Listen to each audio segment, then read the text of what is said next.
Hello प्यारे बच्चों, आज हम कक्षा 4 भाषा भारती हिंदी एमपी बोर्ड के पाठ 4 गुलाब जामुन के प्रश्नों के उत्तर को हल करेंगे। क्वेश्चन आंसर सॉल्व करेंगे।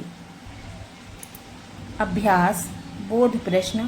प्रश्न 1, निम्नलिखित प्रश्नों के उत्तर लिखिए। हमको क्या करना है, ये प्रश्न दिए हुए हैं, इनके उत्तर हमें लिखना है। का रम्मू की माँ ने सबसे पहले गुलाब जामुन किसे दिया? उत्तर है रम्मू की माँ ने सबसे पहले गुलाब जामुन दादी को दिया। तो किसको दिया था सबसे पहले गुलाब जामुन? दादी को। ख ताई जी के घर जाते समय माँ ने रम्मू से क्या कहा? उत्तर ताई जी के घर जाते समय माँ ने कहा, रम्मू घर देखना, मैं बुआ जी के साथ ताई जी के घर अर्थात ताई जी के यहाँ जा रही हूँ। हमें 2.5-3 घंटे लगेंगे, तुम घर में ही रहना, कहीं मत जाना। तो क्या कहा था कि हम ताई जी के यहाँ जा रहे हैं, बुआ जी और मैं, हम लोग दोनों जने ताई जी के घर जा रहे हैं। हम लोगों को कितने 2.5-3 घंटे लगेंगे, तुम घर में रहना, कहीं मत जाना। ग रम्मू चौके में क्या ढूंढ रहा था? उत्तर रम्मू चौके में गुलाब जामुन ढूंढ रहा था। क्या ढूंढ रहा था चौके में? किचन में गुलाब जामुन। घ रम्मू की माँ और बुआ घर जल्दी वापस क्यों आ गईं? तो इसका उत्तर है रम्मू की माँ और बुआ घर जल्दी वापस इसीलिए आ गईं क्योंकि ताई जी घर पर नहीं थी। उनके घर के दरवाजे पर ताला लटक रहा था, मतलब उनके घर के दरवाजे पर ताला लगा हुआ था।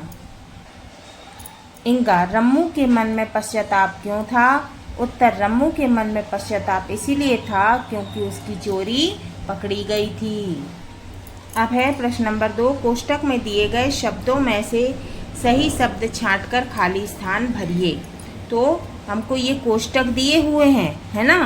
तो इनमें से हमको क्या करना है, 2-2 ऑप्शन दिए हैं प्रत्येक में, हर एक में हमको क्या करना है, इनमें से सही उत्तर चुनना है और लिखना है। का रम्मू की बुआ जी, यहाँ 2 ऑप्शन दिए हैं, ताऊ जी और चाची जी। तो हम क्या लिखेंगे? सही उत्तर ताऊ जी। रम्मू की बुआ जी ताऊ जी से मिलने गई। फिर ख है रम्मू की माँ ने गुलाब जामुन का डिब्बा, 2 ऑप्शन टांड और छत। तो हम क्या लिखेंगे? टांड। फिर रम्मू की माँ ने गुलाब जामुन का डिब्बा टांड पर रख दिया।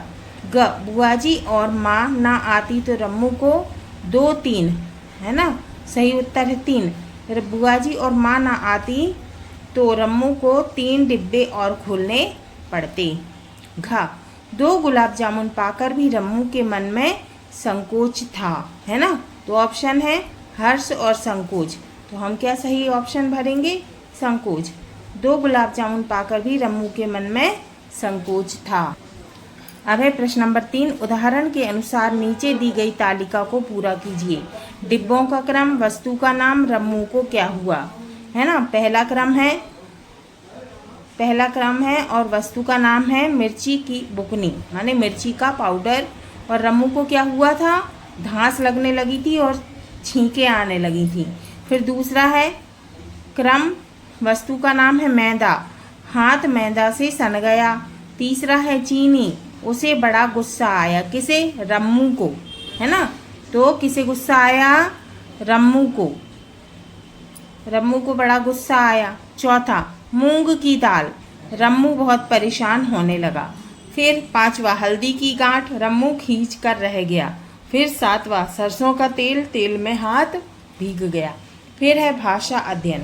पहला है निम्नलिखित शब्दों का शुद्ध उच्चारण कीजिए।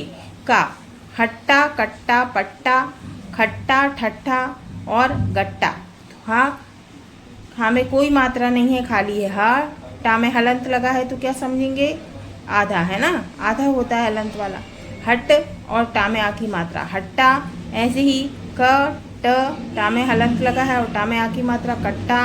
प टा में हलंत और टा में आ की मात्रा पट्टा, है ना? खट्टा और ठट्टा और गट्टा। अब खा है गुस्सा, गा में छोटे ऊ की मात्रा गु, साधा और सा में आ की मात्रा गुस्सा। रा खाली साधा और सा में आ की मात्रा रस्सा। ला खाली साधा और सा में बड़ी की मात्रा लस्सी। रा खाली साधा और सा में बड़ी की मात्रा रस्सी। ठीक है?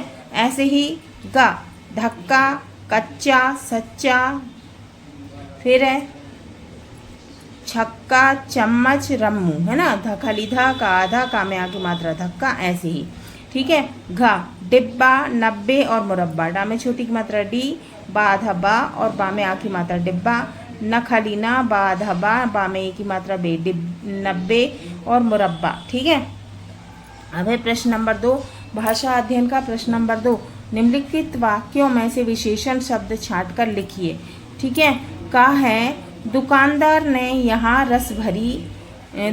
के यहाँ रस भरी जलेबियाँ हैं, है ना। तो विशेषण क्या होते हैं? जहाँ संज्ञा और सर्वनाम की विशेषता बताई जाती है ना, जो शब्द संज्ञा और सर्वनाम की विशेषता बताते हैं विशेषण कहलाते हैं। ठीक है।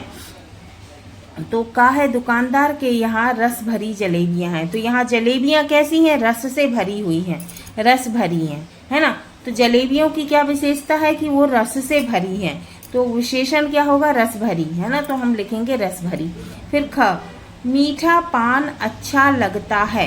अब यहाँ पान की क्या विशेषता है कि वो मीठा है ना। तो मीठा क्या हो गया? विशेषण हो गया, हमने यहाँ लिख दिया मीठा। अब है ग मेले में हजारों व्यक्ति थे। व्यक्ति कैसे थे? हजारों, है ना। तो यहाँ विशेषण क्या हो गया? हजारों, तो हम लिखेंगे हजारों। घ अनु बहुत नटखट है। विशेषण क्या हो गया? नटखट। अनु कैसी है? नटखट है, तो हम लिखेंगे यहाँ विशेषण नटखट। अब है प्रश्न नंबर 3, सही जोड़ी बनाइए। गुण का गुणी, हठ का हठी, झगड़ा का झगड़ालू, फुर्ती का फुर्तीला और धर्म का धार्मिक और मूल्य का मूल्यवान। ठीक है। अब है प्रश्न नंबर 4, यहाँ शेर और चूहा कहानी के अंश दिए गए हैं, उनमें रिक्त भाग की पूर्ति करके कहानी पूरी कीजिए। ठीक है। तो हमने इसे पहले ही लिख लिया था, है ना, खालिस्तान पहले ही भर लिए थे। अब इसको पढ़ते हैं। किसी जंगल में एक शेर रहता था, वहीं पास में एक बिल में चूहा रहता था। एक दिन शेर सो रहा था, चूहा शेर के ऊपर कूदने लगा। शेर नींद से जाग गया, उसने चूहे को क्या किया? पकड़ लिया। चूहा गिड़गिड़ाने लगा। क्या कहने लगा चूहा? उसने कहा ची ची चिक मुझे छोड़ दो। क्या बोला उसने? ची ची चिक मुझे छोड़ दो, मैं किसी दिन आपके काम आऊंगा। शेर ने उसे छोड़ दिया। एक दिन शेर जाल में फंस गया। शेर दहाड़ने लगा। चूहे ने उसकी दहाड़ सुनी। उसने अपने नुकीले दांतों से जाल काट दिया। क्या किया उसने? जाल काट दिया। शेर ने चूहे को क्या किया? अपना दोस्त बना लिया और रक्षा का वचन दिया। ठीक है। फिर है प्रश्न नंबर 5, कोष्टक में दिए गए विस्मय बोधक मतलब आश्चर्यजनक, ठीक है, शब्दों को नीचे लिखे वाक्यों में जोड़कर लिखिए। क्या क्या दिया है? आहा, है ना। क्या क्या दिया है कोष्टक में? आहा, बाप रे बाप, अरे, हाय। ठीक है। अब हम इसको क्या करेंगे? खालिस्तान में लिखेंगे, खालिस्तान में। ओके। क आहा विस्मय बोधक चिन्ह, कितने मीठे गुलाब जामुन हैं। यदि कोई चीज हमें अच्छी लगती तो हम कैसे बोलते हैं? आहा, कितनी अच्छी चीज है ना। वैसे ही आहा विस्मय बोधक चिन्ह, कितने मीठे गुलाब जामुन हैं। वैसे ही ख, अरे विस्मय बोधक, आप आ गए। अपन बोलते हैं ना, कोई आता है एकदम से तो अपन बोलते अरे आप आ गए, है ना, आश्चर्य से। ग, हाय विस्मय बोधक चिन्ह, कितनी सर्दी है। अरे कितनी सर्दी है। घ, बाप रे बाप, अब मैं क्या करूं, है ना। अब है योग्यता विस्तार। इस कहानी को अभिनय के रूप में प्रस्तुत कीजिए। फिर दूसरा है अपनी पसंद की मिठाइयों की सूची बनाइए। मतलब आपको जो मिठाई अच्छी लगती हो उसकी आपको लिस्ट बनाना है।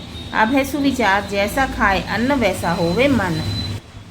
हाँ तो बच्चों, ये हमारा पार्ट 4 गुलाब जामुन के क्वेश्चन आंसर पूरे हुए, प्रश्नों के उत्तर पूरे हुए। अगले वीडियो में हम पार्ट 5 समय बड़ा अनमोल को पढ़ेंगे और समझेंगे।